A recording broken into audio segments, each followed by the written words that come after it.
भाऊ म्हणून शिवरायांना आम्ही समजून घ्यायला कमी पडलो. भावासाठी माझ्या शिवरायांचं मन काय म्हटलं असेल. आम्ही नाही जाणलं माझ्या शिवरायांच्या काळजातलं दुःख. अरे ज्यावेळी तोफेचा गोळा लागला असेल, काय काय मनात आले असेल संभाजी राजांच्या. अरे दोघं ज्यावेळेस बंगुरातून येताना ज्यावेळेस कडकडून शेवटची मिठी मारली असेल शिवरायांनी संभाजी महाराजांना, आपल्या भावाला बोलून गेले असतील ना रे शिवाजी महाराज, दादासाहेब लवकर पुण्याला या म्हणून. अरे वाटत असं ना त्या संभाजी राजांना, अरे माझ्या शिवबानी माझ्या धाकट्या भावानी स्वराज्य उभं केलंय पुण्यात, ते पुणे मला एकदा बघायचंय. जो राजधानीचा राजगड माझ्या भावानी एवढं मोठं सुंदर बनवलं ना, ती राजधानी बनवली ना, ती माझ्या भावानी बांधलेली राजधानी मला एकदा बघायला यायचंय. अरे आपल्या सख्या मोठ्या भावाला वाटलं असेल ना रे, अरे काय काय मनात आलं असेल रे. पण तोफेचा डोळा लागल्यानंतर तिथं जाग्यावरती देह माझ्या संभाजी राजांनी ठेवला आणि बोलून गेले, शिवबा राजगड बघायचा राहूनच गेलं बघ. पुढच्या जन्मी जेव्हा येऊ तेव्हा देवाशी भांडून येऊ आणि कायम सावलीसारखा तुझा मोठा भाऊ म्हणून शिवबा कायम तुझ्या पाठीशी राहू म्हणून स्वतःचा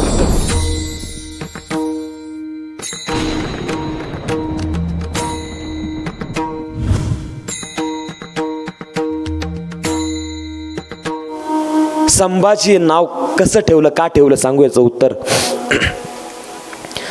राजगडावरती लखोटा आला होता दादांनो. एके दिवशी राजगडावरती सगळ्यात वेदनादायी दुःख काय असेल तर त्या दिवशी दादांनो घडलं.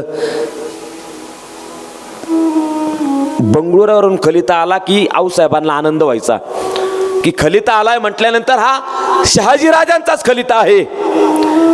आऊसाहेब वाचायला गेल्या दादांनो, कुणाची हिंमत होत नव्हती तो खलिता आऊसाहेबांना वाचून दाखवायचा. स्वतः आऊसाहेबांनी राजगडावरती तो खलिता उलगडला. सन होता 1655 आणि पृथ्वीदादा त्या लोखोट्यामध्ये लिहिलं होतं, शहाजी राजांचे पुत्र आपले संभाजी महाराज शिवाजी राजांचे बंधू कनकगिरीच्या युद्धावरती लढताना त्यांना वीरमरण आलं. माता भगिनींनो, एवढ्या करारी बाण्याच्या एवढं वाघिणीसारखं काळीजो माझ्या जिजाऊ मासाहेबांचं, पण स्वतःचा पुरत जेहबान हसरून माझ्या आऊसाहेबांना बोळ आली. सगळ्या राणी वसा धावला, काय घडलंय, काय झालंय, काय नाही झालं.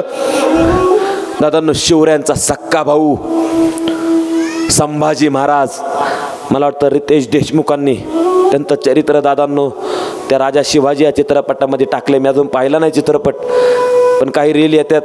मला अभिमान वाटला दादांनो की संभाजी नावाबरोबर शिवरायांचा भावाचा सुद्धा लय मोठी क्रांती आहे. जर यदा कदाचित त्या अफजल्याने घोळ घातला नसता, गद्दारी केली नसती, तर दादांनो या भावाभावांनी, एक शिवाजी महाराज एक संभाजी महाराज, या दोन्ही सख्या भावांनी अरे एकाने उत्तरेत गाजवलं असतं, एकाने दख्खनेत गाजवलं असतं आणि आज या अखंड या भारताचा ध्वज हा भगवा ठेवला असता आणि अख्ख्या भारताचा राजा एकच छत्रपती शिवाजी महाराजाच झाले असते.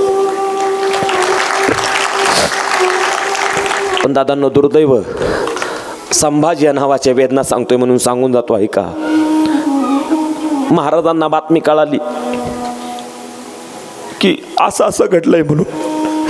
मला एकच प्रश्नाचं उत्तर द्या, शिवरायांचं मन काय झालं असेल. अरे आतल्या जळायचं माझा राजांचं अंतकरण, आम्हाला फक्त आमच्या लढाया दिसत्या तो राजांच्या. महाराजांनी शपथ घेतली, तलवारी घेतल्या, किल्ले जिंकले, ही लढाई जिंकली, ती मोहीम फत्ते केली, एवढाच इतिहास आम्हाला माहिती आहे. मग अफजलेचा कोथळा काढला, शाहिस्त्याची बोटं तोडली, आग्र्यात अडकून पडले, सगळा इतिहास आम्हाला माहिती आहे. पण दादांनो, कधीतरी माणूस म्हणून माझ्या शिवरायांचं काळीज कधी आम्ही समजावून घेतलं का. ज्या वेळेस अरे मनामन वाटायचं राजांना, हे असं स्वराज्य इथपर्यंत वाढवायचं, इथपर्यंत वाढवायचं. आपल्या वडिलांना म्हणजे शहाजी राजांना जे बंगळुरात होते, मज्जा होता पुण्या यायला, जे माझा सक्का भाऊ आहे, ज्या भावाचं प्रेम आम्हाला भाऊ असून आम्हाला भावाचं प्रेम मिळत नाही, ते आमच्या दादासाहेबांना, आमच्या संभाजी राजांना सन्मानानं आम्हाला पुण्यात घेऊन यायचंय. शिवरायांना नाही समजून घेतलं दादांनो. एक भाऊ म्हणून शिवऱ्यांना मी समजून घ्यायला कमी पडलो. भावासाठी माझ्या शिवऱ्यांचं मन काय म्हटलं असेल. दादांनो, या प्रसंग सांगताना ज्यांना ज्यांना सक्का भाऊ आहे ना, सक्का असू चुलत असू, आपल्या भावावरती लय प्रेम करत दादांनो. कारण भाऊ दूर असल्यावरती झुरणारे शिवाजी महाराज दादांनो राजगडाने पाहिले. आम्ही नाही जाणलं माझ्या शिवऱ्यांच्या काळजातलं दुःख. आपल्या भावाच्या खांद्याला खांदा लावून उभा राहा. अरे ज्यावेळी तोफेचा गोळा लागला असेल, काय काय मनात आले असेल संभाजी राजांच्या. अरे दोघं ज्यावेळेस बंगुरातून येताना ज्यावेळेस कडकडून शेवटची मिठी मारली असेल शिवऱ्यांनी संभाजी महाराजांना, आपल्या भावाला बोलून गेले असते ना रे शिवाजी महाराज, दादासाहेब लवकर पुण्याला या म्हणून. अरे वाटत असं ना त्या संभाजी राजांना, रे माझ्या शिवबानी माझ्या धाकट्या भावानी स्वराज्य उभं केलंय पुण्यात, ते पुणे मला एकदा बघायचंय. जो राजधानीचा राजगड माझ्या भावानी एवढं मोठं सुंदर बनवलं ना, ती राजधानी बनवली ना, ती माझ्या भावानी बांधलेली राजधानी मला एकदा बघायला यायचंय. अरे आपल्या सख्या मोठ्या भावाला वाटलं असेल ना रे, अरे काय काय मनात आलं असेल रे. पण तोफेचा डोळा लागल्यानंतर तिथं जाग्यावरती देह माझ्या संभाजी राजाने ठेवला आणि बोलून गेले, शिवबा राजगड बघायचा राहूनच गेलं बघ. पुढच्या जन्मी जेव्हा येऊ तेव्हा देवाशी भांडून येऊ आणि कायम सावलीसारखा तुझा मोठा भाऊ म्हणून शिवबा कायम तुझ्या पाठीशी राहू म्हणून स्वतःचा अंतकरण जागेवरती माझ्या संभाजी महाराजांनी देह ठेवला. भाऊ म्हणून इकडे संभाजी शिवाजी महाराजांना काय वाटलं असेल. महाराज तर हारूनच गेले पृथ्वीदादा, स्वतःच्या ह्याच्या धीरज दादा एवढे हारून गेले की महाराजांना आपला कुठला घरातला आजूबाजूचा माणूस गेला ना, आपण ऑटोमॅटिक आपल्याला त्यांच्या आठवणी जाग्या होतात. तशाच आठवणी जाग्या झाल्या. आठवणी अशा जाग्या झाल्या, महाराज राजगडावर हालून गेले. एक प्रसंग महाराजांना आठवला.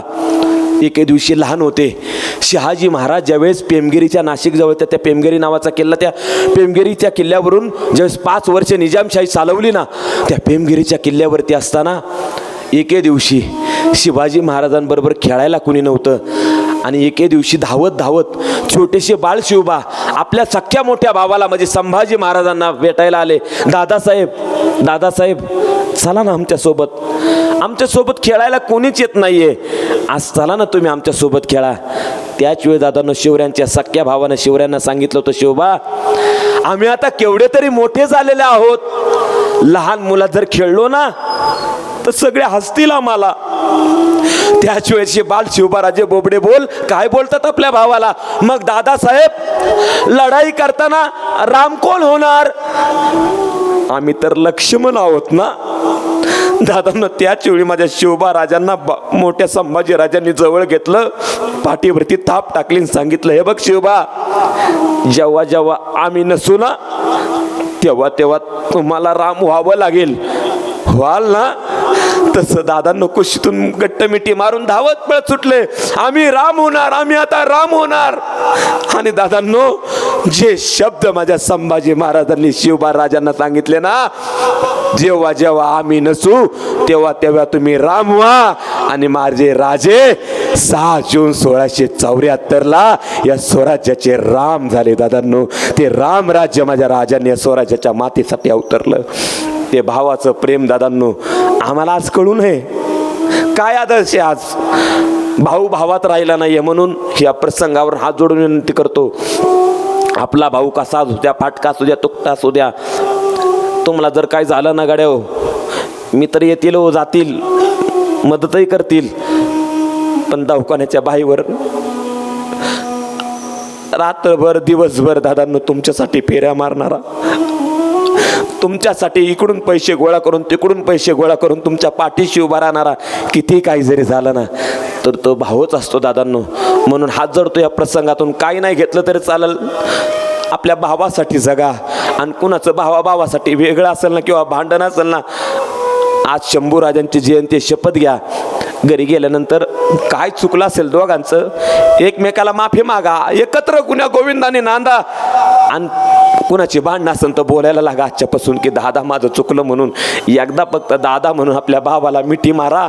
आणि आपल्या शिवाजी महाराज आणि संभाजी महाराज सख्य भाऊ आहेत, त्यांचा तो प्रसंग आठवा आणि या मातीसाठी जगायला शिका गाड्या.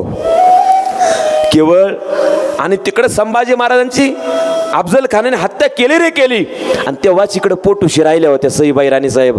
आणि त्याच वेळी दादांना ठरलं होतं जिजाऊ मासाहेबांचं, आमचे संभाजी महाराज गेल्यात आणि काही दिवसानंतरच राणीसाहेबांना डोहाळेला म्हणजे दिवस गेल्यात ना, याचा अर्थ आमचे संभाजी महाराज हे सईंच्या पोटी येणार. आणि त्या पोटात असतानाच दादांनो त्यांचं नाव माझ्या जिजाऊ मासाहेबांनी ठरवून टाकलं होतं. ते नाव होतं शिवपुत्र संभाजी. प्रचंड दहशत माजवली दादांनो संभाजी या नावानी. इतकी झरप होती ना की 17व्या शतकाच्या अखेरीस पेशावर पासून तर ते तंजावर पर्यंत आणि खंबाईताच्या आखातापासून पार बंगालच्या उपसागरापर्यंत फक्त आणि फक्त एकाच नावाचा दरारा चालत होता, आणि ते नाव होतं छत्रपती संभाजी महाराज. दादांनो या संभाजी राजांनी सगळ्यांच्या डोक्यात सैतानी माजवली होती. प्रचंड देखणा इतिहास या राजाचा. हार कधी माझ्या संभाजी महाराजांनी मानलीच नाही. जे काही समोर येईल ना त्याला तुटून पडायचं. जंजिऱ्यासारखा किल्ला दादांनो जे स्वप्न माझ्या शिवरायांचं होतं. अनेक वेळा माझ्या शिवाजी महाराजांनी शिड्या लावल्या, पण त्या जंजिऱ्याच्या शिड्या लावलेल्या असताना शिवाजी महाराजांना काही जंजिरा घेता आला नाही. पण राजांना मनोमन खंत वाटत होती एकच, आमच्या आबासाहेबांचं स्वप्न आहे जंजिरा स्वराज्यातच आणायचा. म्हणून दादांना राजांनी ठरवलं आता काही जरी झालं तरी चालन, मागं हटायचं नाही, जीवाची बाजी लावायचं, पण जंजिरा मात्र स्वराज्यात आणायचा. निघाली दादांनो रायगडावरून संभाजीराजांची फौज. कुठं? अरे त्या जंजिऱ्याच्या उरावरती आमच्या आबासाहेबांनी किल्ला बांधला होता, तो पदमदुर्ग किल्ला. कासा बेटावरती अर्धा बांधून पूर्ण काढला होता माझ्या संभाजीराजाने, अर्धा बांधून पूर्ण काढला. सगळ्या तोफा त्या पदमदुर्गावरती आल्या गेल्या. आज आम्हाला तिथं गेल्या कुणी सांगत नाही, लोक जंजिऱ्याला जातात. कधीतरी एकदा दादांनो पदमदुर्ग बघा, ज्या पदमदुर्गावरून दादांनो माझ्या संभाजी महाराजांनी कायच्या जंजिऱ्याला चळा कापायला लावलं होतं ना, ते पदमदुर्गावरती गेल्यानंतर कळेल.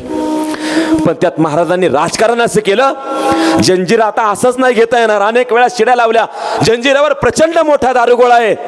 महाराजांनी एक युक्ती ठरवली. ती युक्ती अशी, आमचे कोंडाजी फरदत बाबा ज्यांनी 60 मावळ्यानेशी दादांनो पन्हाळा एका रातीत माझ्या शिवरायांच्या पायावरती ठेवला, ते कोंडाजी फरजद. त्यांच्या कानात एक बातमी माझ्या महाराजांनी सांगितली, कोंडाजी बाबा आम्हाला तुम्ही फितूर होऊन तुम्ही गेलाय अशी बातमी या ठिकाणी सगळीकडे पसरवा, आणि संभाजी राजांच्या स्वराज्याला फितूर होऊन तुम्ही जंजिऱ्यात प्रवेश केला. आणि जंजिऱ्यात प्रवेशही केला, पण एकच सांगितलं होतं, कैसे करून तुम्ही लवकरात लवकर दारू गोळ्याच्या कोठारापर्यंत पोचायचं. कोंडाजी बाबा एकच काम, की जंजिऱ्यावरती जेवढा केवढा दारुगोळा आहे ना, तो दारुगोळा उद्ध्वस्त करायचा म्हणून. आणि कोंडाजी बाबाला एकदा कडकडून मिठी मारली, पाठीवरती थाप टाकली, खांद्यावरती धरलं, आणि संभाजी महाराज कोंडाजी फरजनच्या डोळ्यात डोळे घालून बोलून गेले, कोंडाजी बाबा तोप उडवा, दारुगोळा उडवा, पण एक ध्यानी मनी ठेवा, पदमदुर्गावरती भेटायचंय पुन्हा. कडकडून मिठी मारली. माझ्या शंभूराजांच्या डोळ्यात पाणी आलं याच्यासाठीच आलं की पुढं काय घडणार, काय होणार माझ्या राजांना जणू माहीत असावं. जरी उडवलं कोठार, जो कोठार उडवायला जाणार आहे, मला सांगा, जे वातान पेटवायचे, यदा कदाचित स्फोट किती होईल, काय होईल, आमच्या कोंढाजी बाबाचे आम्हाला दर्शन होईल नाही होईल. म्हणून शेवटचं कोंढाजी बाबाला बघून घेतलं. प्रसंग मोठा आहे पण पुढं चालतो. कोंढाजी बाबांनी त्यांचं काम अगदी फत्ते करत आणलं होतं. दादांनो शेवटच्या क्षणी डाव फसला. पण दादांनो इकडे जंजिऱ्याचा उद्ध्वस्त करण्यासाठी त्या पदमदुर्गावरती जो संभाजी महाराजांनी समुद्रामध्ये जी सैतानी माजवली ना, अरे मोठमोठ्या तोफा पदमदुर्गावरती आणलेल्या, त्या जंजिऱ्यावरती 2 तोफा, एक कलाल बांगडीने एक लांडा कासम नावाच्या 2 तोफा, मराठ्यांच्या तोफा पुढे त्या दोन्ही तोफांनी माना टाकल्या गेल्या. त्या सिद्धी खैरतनी आता मान्यच केलं की आता आपण मरणार, समोर दादांनो त्या जंजिऱ्याच्या समोर त्या सिद्धी खैरतला आपलं मरण दिसत होतं. आता आपलं काही खरं नाहीये. संभाजी राजा स्वतः पाण्यात आता उतरलाय, कारण नुसते पदमदुर्गात राहिले नाही. दादांनो प्रभू श्रीरामाला साक्ष ठेवून माझ्या संभाजी महाराजांनी सांगितलं, अरे जैसे प्रभू श्रीरामांनी सेतू बांधलाय ना, आपण सुद्धा गड्या सेतूच बांधायचा, पण कैसे करून आमच्या आबासाहेबांचं स्वप्न पूर्ण करायचं. जंजिरा स्वराज्यातच आला पाहिजे. म्हणून दादांनो 30 फूट पर्यंत खोलपर्यंत दादांनो मोठमोठ्या दगडाच्या शिळा पाण्यात टाकल्या जाऊ लागल्या. वरती तरंगण्यासाठी मोठमोठं लाकडाचे ओंडके दादांनो जंजिरात टाकलं जाऊ लागले. तब्बल 1 नाही 2 नाही 800 मीटरचा दादांनो सेतू माझ्या संभाजी राजाने उभा केला होता. छावा माझा पाण्यात उतरलाय. इकडं तोफांच्या एवढ्या मोठ्या बाराच्या बार. आता मात्र सिद्धीला आपलं मरण दिसायला लागलं. आता काही खरं नाही. आता जंजिरा सह्याद्रीचं पाणी दादांनो ते समुद्राचं पाणी थया थया नाचायला लागलं. आता काही खरं नाही. आता या संभाजी राजांच्या पुढे निभाव लागावा तरी कसा. दादांनो प्रभू श्री रामाच्या नंतर समुद्राची छाती पाडून त्याच्यावरती चालण्याचं वेड धाडस प्रभू श्री रामानंतर एकाच राजाने केलं. त्या राजाचं नाव आहे धर्मवीर छत्रपती संभाजी महाराज. तो माझ्या राजाने समुद्रावरती चालण्याचं धाडस केलं. उद्ध्वस्त केला जंजिरा. अख्खं नामो निशाण मिटून टाकलं होतं त्या जंजिराचं. पण दुर्दैव असं आता जंजिरा आता हातातच येणार. आता आता आता जिंकलो आपण. आता आबासाहेबांचं स्वप्न सत्यात जाणार. एवढ्या दादानं कुणीतरी येऊन बातमी राजांना सांगितली, राज औरंगजेबाने नामी डाव खेळलाय. कल्याण भिवंडीवरती हसन अली खान चालवून आलाय. त्याला रायगडाकडे पुन्हा कूच करण्यासाठी सांगितलंय. आणि त्याच वेळी दादांनो राजांनी आठवलं, रायगड म्हणजे आपलं तर स्वराज्य आहे. इकडं जंजिरा घ्यायला जायचो आणि तिकडं रायगडावरती स्वराज्यच अडचणीत यायचं. तसाच वेडा विसाजी पंतांनी दादांनो त्या माझ्या शंभूराजांनी त्या विसाजी पंतांवरती वेडा सोपवला. आणि महाराज रायगड वाचवायला पुढं कल्याण भिवंडीवरती जो हसन अली खान चालवून आला होता त्याचा माज जिरवायला महाराज पुढे निघून गेले. पण दादांनो आजही जंजिरावर गेल्यानंतर आजही शब्द कानावर येतात. आजही रायगडावरती जाते शब्द कानावरती येतात की अरे जंजिऱ्याला भरे कातरे थरथर कापे गोवा. अरे जंजिऱ्याला भरे कातरे थरथर कापे गोवा. रायगडावर आजही कडाडे आलमगिरा तुला इथंच गाडू. आम्ही आमच्या आबासाहेबांनी फाडीला भजलं. आम्ही औरंगजेबाला फाडू. आम्ही औरंगजेबाला फाडू. दादांनो हे शब्द दादांनो यदा कदाचित जंजीर हाती आला असताना अनेक दादांनो आपली कामं वाचली असती. पण दुर्दैव आहे महाराष्ट्राचं, जंजिरा फक्त त्याला अपवाद ठरला. पण एक बोलू, क्षमा मागून बोलतो, मी म्हणेल जंजिरा अपवाद नाही अपवित्र किल्ला ठरला. का माहिती आहे का? कारण त्याला माझ्या शिवछत्रपतींचे पावलं त्या गडावरती पडली नाही. पावलंही नका पडू द्या, पण तो गड त्याला माझ्या स्वराज्याचं होता आलं नाही. तो जंजिरा कम नशिबवान ठरला असं मी म्हणेल. आणि पदमदुर्ग किल्ला दादांनो या महाराष्ट्राच्या भूमीवरती माझ्या राजाने पाण्यात अनेक जलदुर्ग बांधले बरं का.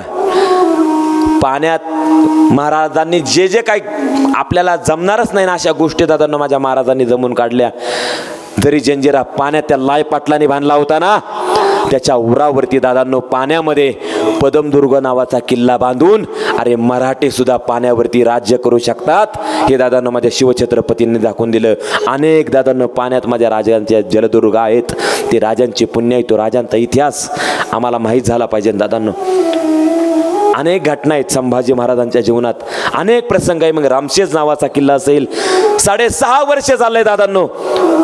खरं तर सांगायला त्याला अजून 15-20 मिनिटं जाईल, पण एका वाक्यात सांगतो, जगाच्या इतिहासात या रामशेजच्या किल्ल्यामुळं दादांनो माझ्या संभाजी महाराजांना जगातलं पहिलं बुलेट प्रूफ जॅकेट बनवता आलं. माझ्या संभाजी महाराजांनी आमच्या मावळ्यांना सैनिकांमुळे जे खालचे लोक मोगल लोक गोळ्या झाडायचे, आमच्या मावळ्यांना गोळीसुद्धा लागली नाही पाहिजे म्हणून जनावराच्या कातडाचं दादांनो जॅकेट आजच्या घडीला आपण त्याला बुलेट प्रूफ जॅकेट म्हणूया. ते जगातलं पहिलं बुलेट प्रूफ जॅकेट सुद्धा माझ्या धर्मवीर शंभूराजांनी बांधलं उभं केलं. जगातला पहिला तरंगता तोफखाना सुद्धा माझ्या छाव्याने उभं केलाय. आणि जोपर्यंत संभाजी महाराज जिवंत आहेत ना तोपर्यंत एकही आरमार दादांना बुडलं नाही, एकही जहाज माझ्या संभाजी महाराजांनी बुडू दिलं नाही. त्या औरंगजेबाला वाटलं होतं शिवाच्या जाण्याच्या नंतर या संभाचे सगळे किल्ले घेऊ, पण किल्ला तर सोडाच, त्या औरंग्याला माझ्या छाव्याने मुठभर माती सुद्धा जिंकू दिले नाही ना, याला राजा म्हणतात दादा. ही ताकद होती माझ्या संभाजी महाराजांच्या जीवनात, आणि ती ताकद माझ्या राजाने ती उभं करत आणली होती.